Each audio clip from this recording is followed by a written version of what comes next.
places. So let's say that we begin right now, and we are gathered together in the spirit of unity, harmony, and love to experience our infinite nature and our divine self.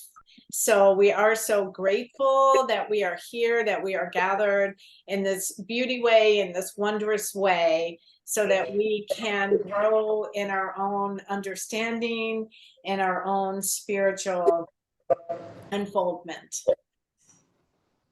There. And I'm letting some more people on. So glad that you have joined us. You are with Spirit Talks webinar.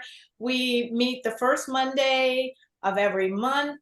So thank you for being here with us. And we are also not going to be meeting the first Monday in January, which is January 1. So that one will be January 8th. I hope that you're on our email list, and that way you'll get updates and you'll get all the information you need so you can join, and including what our topic will be. So we meet from 12 to 12:45, and this is so we can dive deep together into metaphysical truth, into spiritual empowerment, into exploring some amazing, beautiful topics and people, because we do expect to have guests on our show. So again, delighted that you're joined with us, thrilled that you are here. And I'm one of your hosts. If you don't know me, I'm Debbie Adams, and Debbie is D-E-B-B-I. There is no E with my name. And my website is debbieadams.com, D-E-B-B-I. And I am a spiritual coach. And I love to empower people. I really do. That is my passion in life. And I have been for almost 40 years sharing personal sessions with people. And those have evolved through the decades, as you can imagine. So from divine energy healing to angel readings and more. So, and Bobby, I am so happy to see you. You're saying that you can't stay long, but it is such a joy to see your face. It really, truly is. Yes, honest. And Tina too, and Barbara, and there's more. I think Steve is here. And if I cannot see all of you, know that we love you and we're happy that you've joined us. So Kimberly Valentine is my host, co-host, and I just adore her. I'm so happy that she's here. And I wanted to share with you, she is a shamanic wellness practitioner, an enlightenment teacher, and she has been a protege, a dear client, dear friend through the years. And now I just see her sailing out into the world in her own power, strength, and with her own mission in such beautiful ways. I know that you will end up falling in love with her too. So we say welcome to you, Kimberly. Thank you, everyone. Well, hopefully you guys rise in love with me.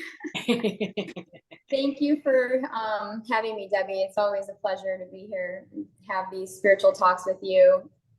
Yes. I appreciate the invitation. Yeah, thank you. And she'll be coming regularly too, being a co-host. So it'll be both of us, and we'll be inviting other people. So Spirit Talks is more than a webinar, because it really is your monthly portal to your own spiritual growth, your personal development, and your metaphysical empowerment. So we're so happy again that you're here. There is an open chat. If there are any questions along the way, feel free to use the chat and put them in there, and we will remember to look at them and address them throughout our time together. So one of the things when Kimberly and I were talking about like what to share about was this thought that it's during the holiday seasons, it's during the winter solstice. We some people have religious holidays during this time, and so we are aware that more people might be gathering in social gatherings, getting together. You might be with family members that you're not usually with. You might be feeling a little more isolated or lonely because you are missing family members that you can't be with. So I just really want to share with you that we thought staying spiritually centered, connected, grounded into who you are, even if you're in a dysfunctional situation, system, or surroundings. How do we do that? What tools can we use? I know myself personally, I tend to diffuse sometimes. When I get thrown off balance, my energy will just kind of go out like a cloud. And then I lose who I am or my truth. And so that diffusing, I've been working to gather myself in and stay solid within through the core of my being. And that actually is a trait from childhood trauma, etc. That diffusing, that kind of just becoming more like a cloud or vapor. So we are learning how to stay high vibe in our modern world is really the situation that we're talking about. And so I would love to ask Kimberly, hey, Kimberly, how do you stay high vibe in your world?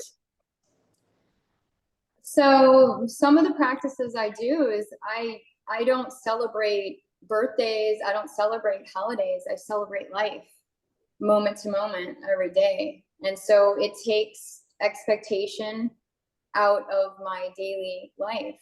And I just show up and I do the best I can to bring beauty and meaning to every situation and relationship I'm in. Beautiful. You were sharing earlier too when we were talking that you have a practice that when you wake up in the morning, and I think it would be very valuable. And I think it's just a reminder. We probably all have our own way of doing it, but will you share that? Thank you. Sure. So when we talk about like holidays, what does a holiday represent? You know, like our society, the world places dates on the calendar to remind people of their spiritual duties, you know, to be grateful, to be thankful, to share a gift.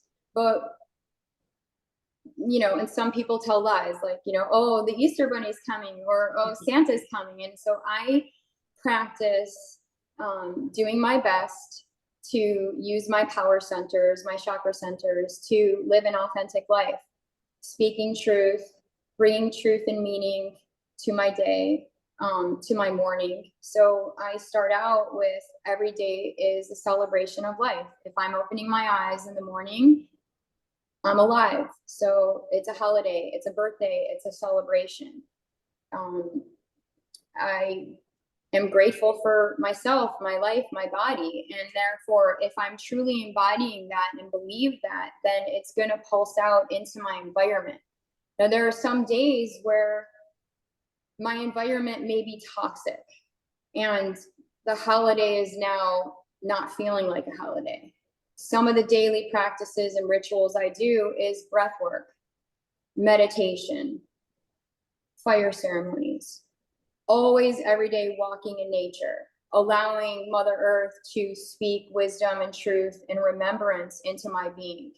That some of the problems and situations that may or may not be happening to me or others around me, it helps me remember my stillness. And so just bringing it back to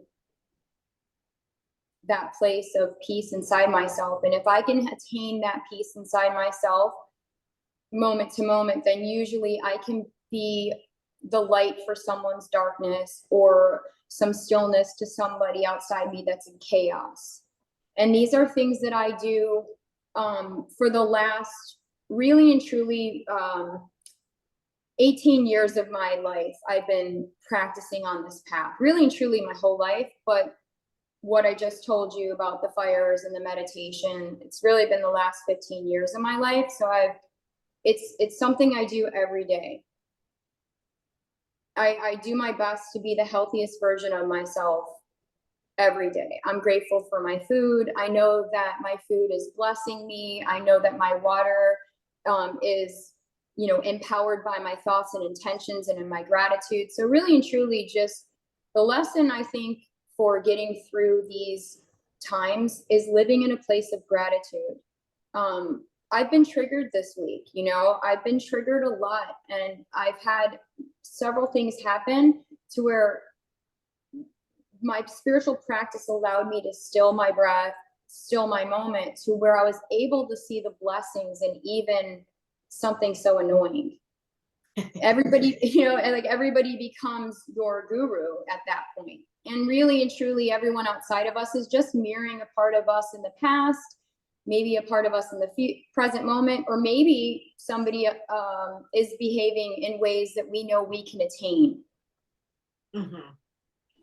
Yeah, thank you so much for sharing that, and especially for sharing about being triggered too around certain situations and people, and what we do to pull ourselves back into the harmony and the peace that we desire, and that is our natural resting place where we feel at peace and comfortable.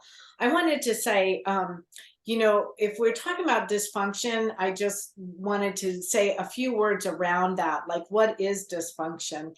And it's any kind of harmful or hurtful behaviors that are done while in interactions with each other, with one another. And it can also become like so complicated, certain behaviors, that nothing really feels easy or natural anymore. And I know probably some of us can raise our hands because we've had that experience, maybe with family members at different times in our lives. But I was starting to look at it and I said, well, what is functional? Like maybe we should look at what is functional relationships. And, to me, it's when we bring out the best in each other, and when we're serving each other in our highest evolution. Now, when we're doing that, sometimes it is discord that actually ends up serving us. But when we start living in alignment with the universal laws, like when I understand that what I do to another, I do to myself, that there is no separation, then we start to become more and more functional, is the experience that I have. And I think functional for me, it includes being loving, being kind, being honest, being genuine, being caring, and also true, like being authentic and true. And so it doesn't mean that we run and hide difficult situations or emotions. It means we're willing to work through them, that we stay and we're willing to work through them. And so owning our shadow side, I think, is a very big topic. But oftentimes that's what we're called to do. And I love the analogy, like we can be perfectly human. And in our humanhood, we are subject to errors, misunderstandings. We can have the best intentions and the worst outcomes. Has anyone had that in life? I have had that more than in one situation, meaning and intending well and having the worst or such an unexpected outcome from it. And then being fully divine, being 100% in our awesome spiritual body self, and where there's nothing to heal, fix, change, where we are whole and complete. And this is the spiritual life and dance that we do, in life. To me, it's this dance between really knowing who we are and allowing ourselves to embody that more and more in this human body personhood that we are. So I am not saying like, oh, I'm functional and you're dysfunctional. Like, that's not what we're talking about here. And you need to change. What I'm talking about here is like the preferred currency for me in relationship is genuineness and love. That's my happy place.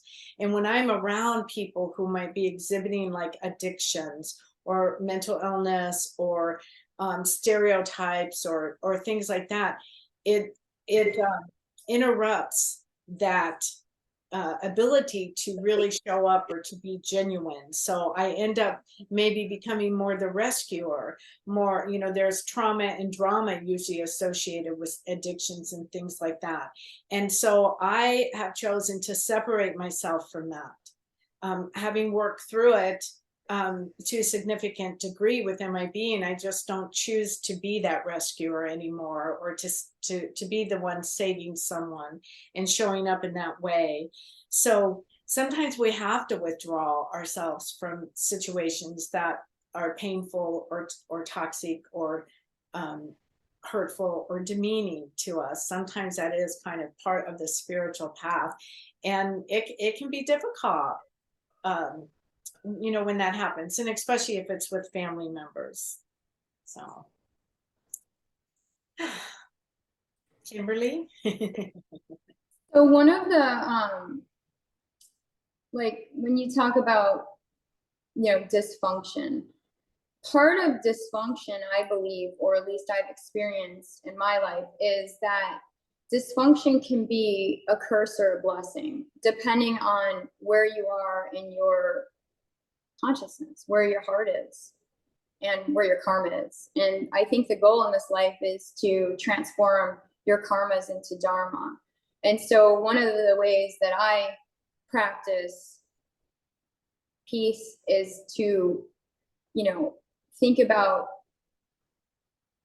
the hummingbird direction, and that is the sweetness of life. And if, hear no evil, speak no evil, see no evil. And so looking at the people in our lives, outside our eyes, outside our ears, in our thoughts,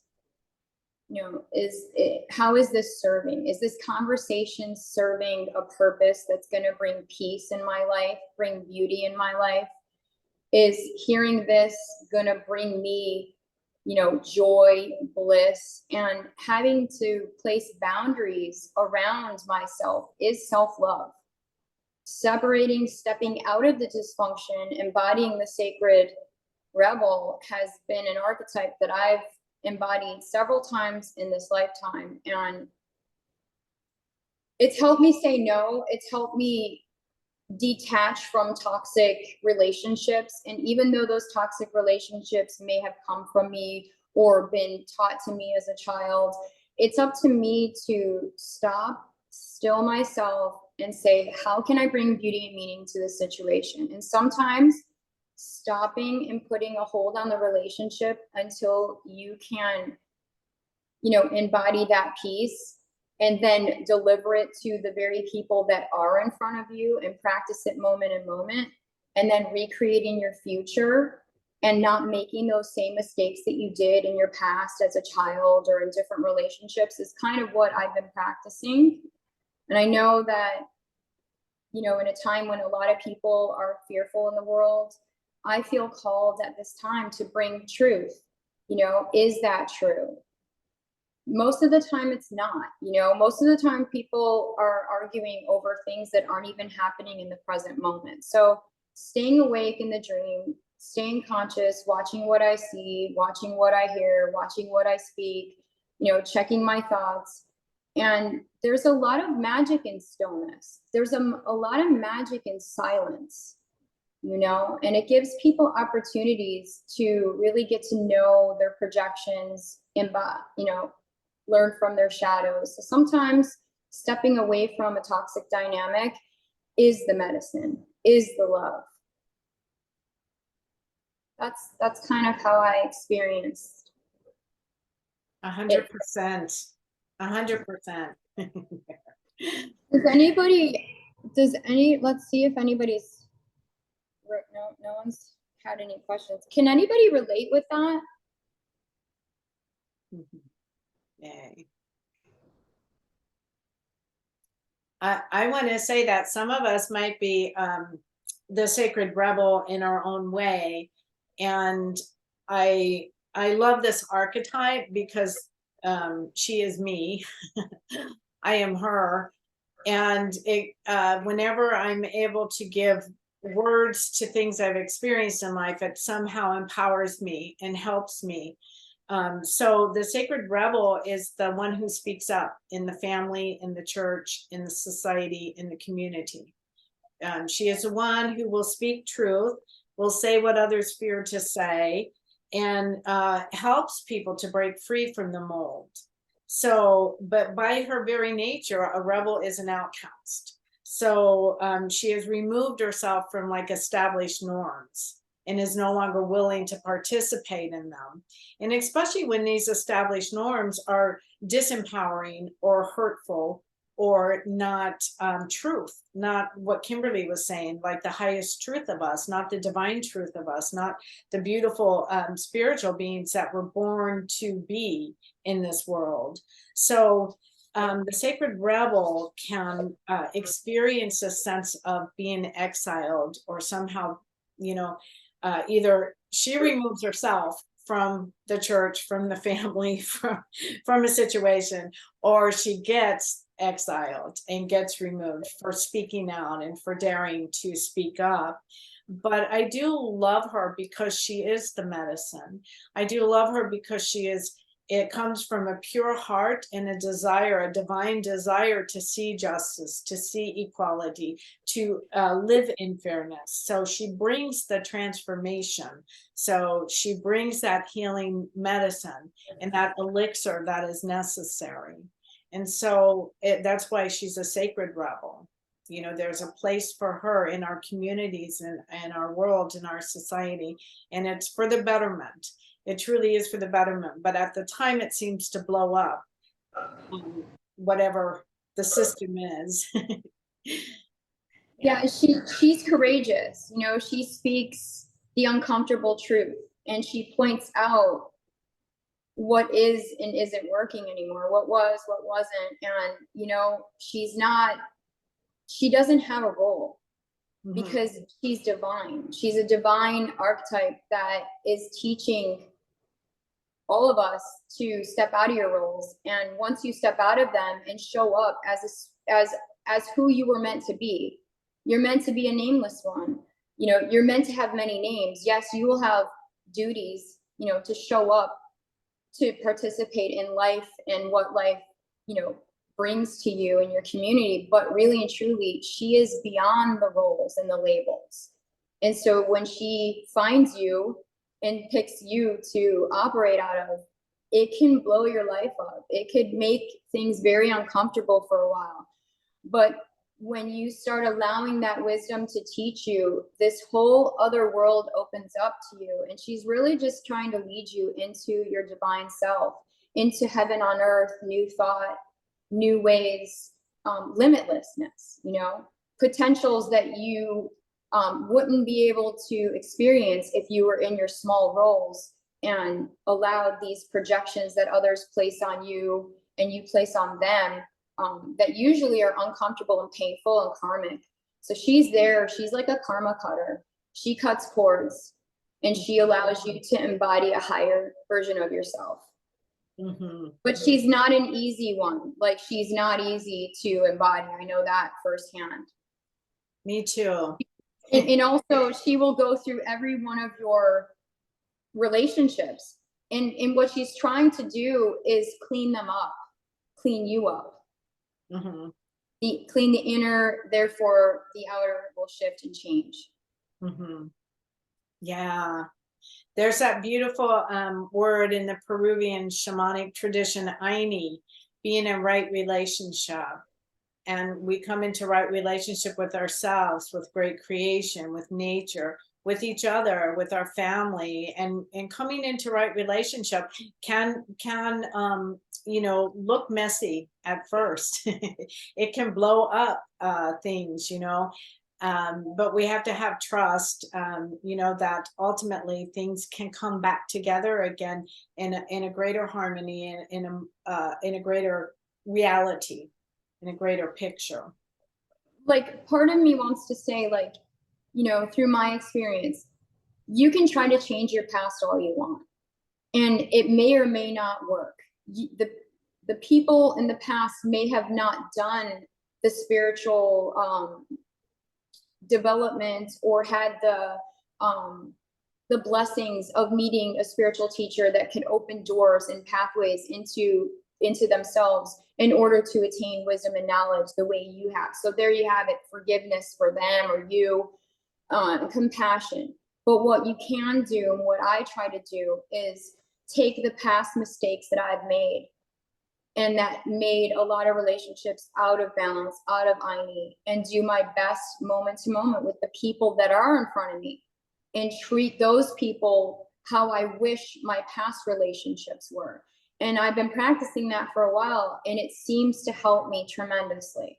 And once again, I'm showing up as now, if, you know, if all ladies are my mother, if all ladies are my sister, if all ladies are my daughter, if all ladies are my guru or my teacher or the goddess, because really and truly there is only one spirit, and how the spirits show up determine where you're at on your path and what gifts and skills and lessons that need to be learned.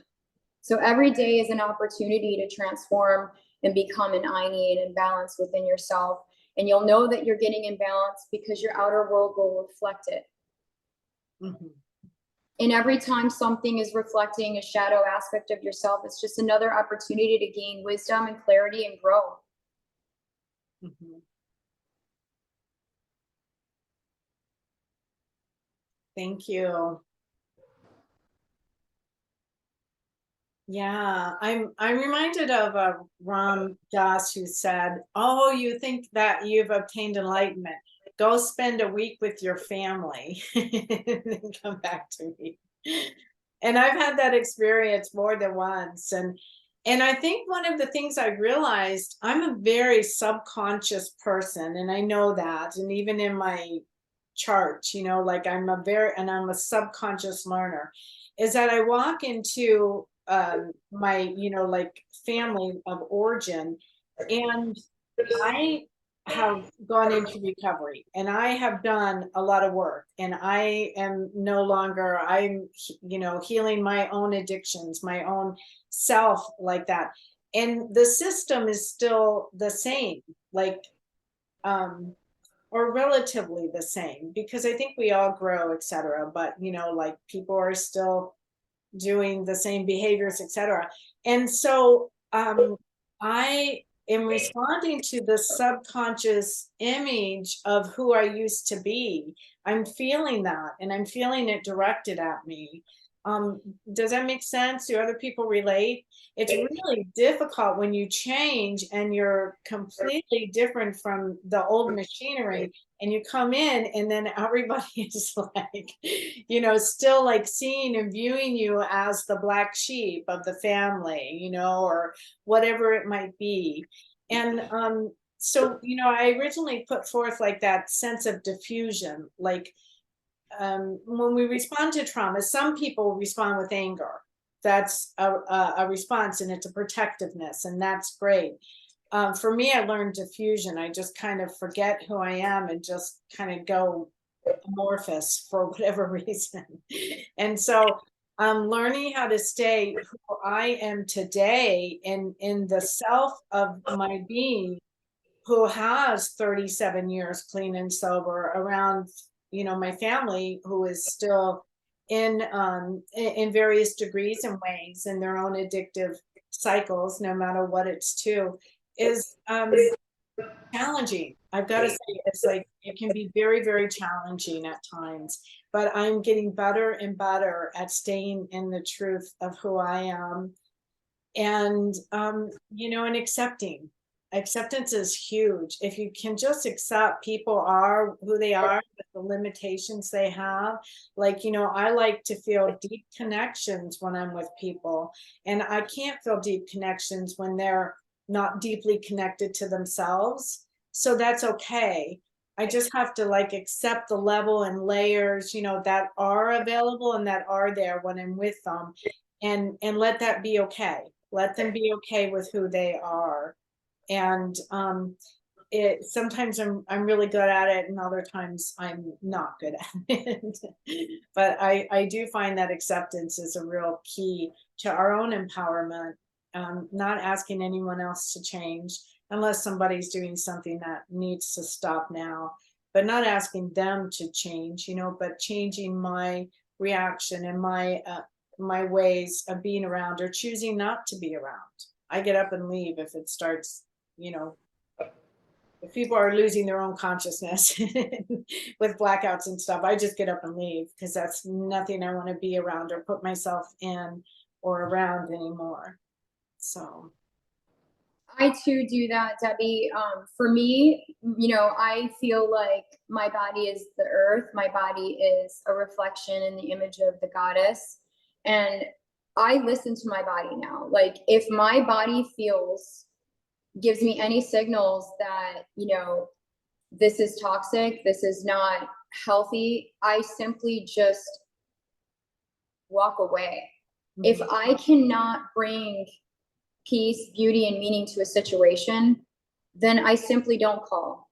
I simply don't go, and I simply don't invite, because I feel like life is so precious that how do I want to celebrate my life, and who do I want to celebrate it with? And it may sound toxic that I'm acting that way or living that way, but I have to live in this body, and I have to be in my environment and raise a family my own ways. So I look at my past, I take the wisdom, but I don't have to visit that past. What I have to do is transform the past into a healed state, and then provide that healed state for my future's future. And so walking away has been a superpower for me. It's painful. I feel like it's a rite of passage. I feel like it's courageous to do. Somebody might say it might be bypassing, but if a people, place, and situation in your life has not changed in 40 years by the grace of God, then it's not going to change. And there's nothing you can do other than heal that emptiness in your heart by being the person to other people that you want to be. And I look at everyone in my past as angels. They were my biggest teachers. What did they teach me? They taught me love. They allowed me to become who I am today. They did. And so I'm grateful. I'm not mad at anybody. I'm grateful. And I feel like everyone on this planet is there to teach us and guide us into our next step in life and in our journey. And if you can separate from the roles and just look at people as just another you and I, that's when there is no wrongdoing. That's when the gifts come in and you realize, wow, that was an angel in disguise. Wow, they had it hard. Putting your feet in their shoes and realizing that, wow, maybe their life wasn't so easy. And then compassion comes in, and then you're like, oh, I could have done better. But you didn't at the time, because you didn't do better at the time, because you didn't have the spiritual gifts and development and consciousness and the ability to open your heart for them back then. But now you do. So if you ever come around to these people that were tough in your life, you can just be a good person. And if you can't be a good person, take a time out until you could be. Good advice. Thank you. Wonderful. Yeah, wonderful.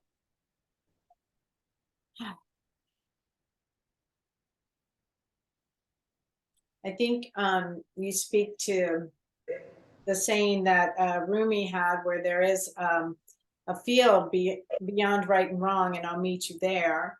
And that recognition that people are serving us. So even in my most difficult relationship, I realized that it was there for my evolution, for my healing, and it could have been anyone's face. That's the most remarkable. I realized, oh, it could have been anyone's face. It just happened to be this person's face that woke me up. That was the instigation to change. That was the impetus. That was the pain, the suffering to change. Not to blame them, but to say, oh, you're the fire that is molding my soul. You're the fire that I needed to absolutely break out of a mold and come into a bigger self and a bigger personhood and a bigger expression. And that is wonderful when we can get beyond resentment and blame and playing a victim. I think it's the greatest thing, giving up victimhood. And I didn't even realize I was playing the victim, until one day when I was like, oh my gosh, yes, and to break up with being a victim is a very healthy relationship. And to decide that that's not going to be, blaming and anymore a part of who I am, you know, to stand in a bigger truth and power. I am the creator and co-creator of my life. And even when I don't feel that way, or things come to me that I didn't want, you know, they're here in some way. And so it's for me. Sometimes things come to me because it needs to be loved. It needs the healing. It's not necessarily my lesson, but I have that particular love or medicine or embodiment that can help and assist it. It's not always like here to teach me something sometimes, but maybe just to be the presence of that love that is necessary.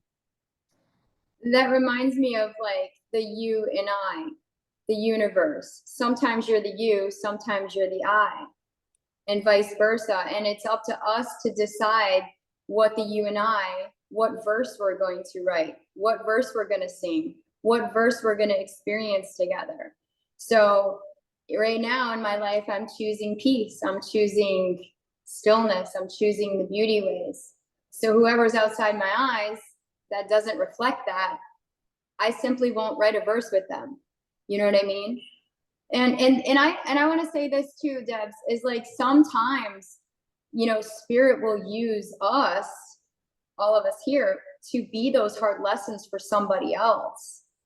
I've had to be those hard lessons for people many times where I was the perpetrator, you know, and it's like we did this sacred dance. We both needed these hard lessons, you know, but it is a choice to make in life where you just say, okay, sacred, take over my life. And then you have to just trust that everything that comes your way will be sacred. Even death can be sacred.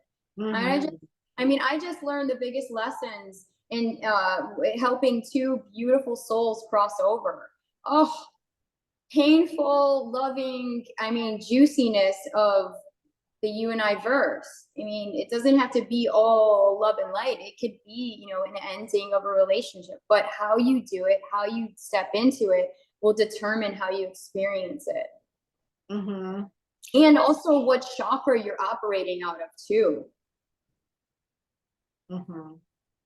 Yeah, I think you're speaking to, you know, doing it consciously, conscious decoupling, conscious coupling, you know, where writing mission statements when you're in relationship, you know, knowing what is what you're committed to. So yes, and the beauty in death and the beauty of death, I think hopefully we'll have whole spirit talk webinars to embrace that and the power of that and the sacredness in that. So I wanted to just say one of the things that I've realized and I've made peace with is like sacred naps. Okay, nap time is very sacred. I just notice I get up early, I go, I do everything, and around 2, 3, 4, it depends, it's flexible in there. All of a sudden, I'll just hit a wall. And that's my time, like to know, like my spirit, my soul, my body needs some downtime, but my spirit and soul needs to be fed. And I will usually like play one of my audio recordings, or I will listen to the Solfeggio scale, like 528 hertz or 423, or something musically that's just so soothing, or find a guided meditation, lovely one. Yeah, you know, whether it's mine or others, I listen to both, and it resets me. It's like the sacred reset, this total just where I need to just reset. And I think that part of the energy in our modern time is where it's intense. There's an intensity that we're experiencing in life and an acceleration, and there's a lot happening, and that we might require more of that downtime for ourselves, and that it's important that it is completely a sacred reset. And so I'm starting to honor that. I was kind of, you know, sometimes maybe judging myself about it or whatever, and just realize, okay, you know, like it's time for us to, you know, become centered and grounded again, and energetically full again, and not depleted. So So Debbie, I think we have, somebody has written in. Oh, good. Let's see. Somebody has written in the chat box. Steve says, I feel like stepping away from toxicity every day is so important, keeping our spiritual practice current. The method varies for me. Sometimes it's stepping out in nature, sometimes just going inside my heart and affirming I am a soul connected to infinite love, and all life circumstances are blessing me. Then I come to a place of blessing others, even just a simple smile, gesture, of goodwill. It can be awesome feeling it when it happens. Absolutely. I'm with you, Steve. Yeah. Steve, you pretty much summed it up. Yes, in a beauty way.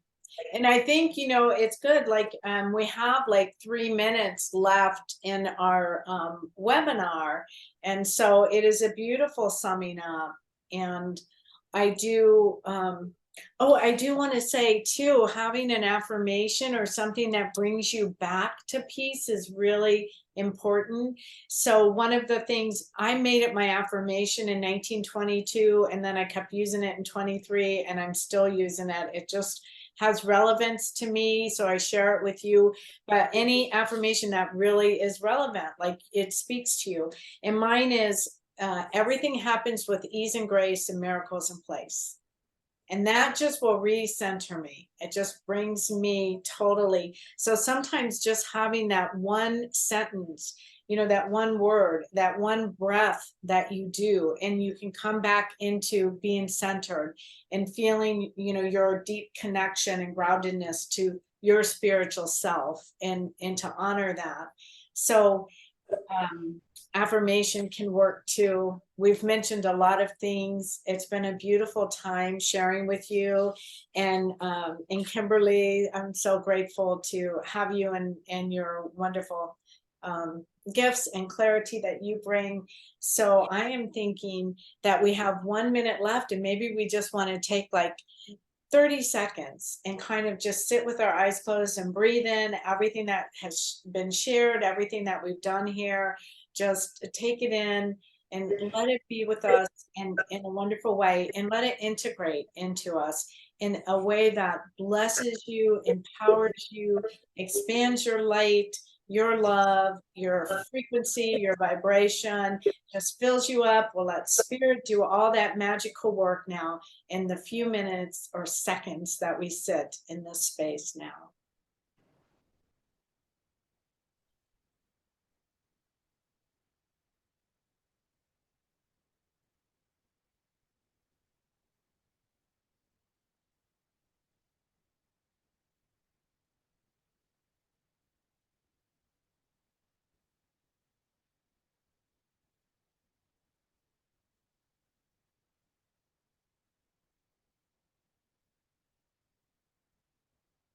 All right, thank you. Thank you so much. This has been so much fun. Thank you for joining us. So glorious to see you and be with you. I think Kim and Cynthia, Steve, Tina, Barbara, Kimberly, me, Bobby, and anyone else that I've missed that has joined us. I'm just so grateful that you were here. Thank you. This has been Spirit Talks webinar. We'll meet again. This is your portal or gateway into metaphysical bliss. And that is a great mission statement in and of itself. So joyous month to you, and many, many blessings to you. Kimberly, you want to say any last words? Feel free. I just want to thank everybody for this opportunity of showing up and sharing this time together. Does anyone have anything they'd like to add? I feel like does anybody want to like type in anything before we let everybody go? Does anybody have a question? Does anybody want to share an I am statement? If not, then thank you, everyone. Until next time, we'll see you soon. Blessings. Bye. Love and goodness.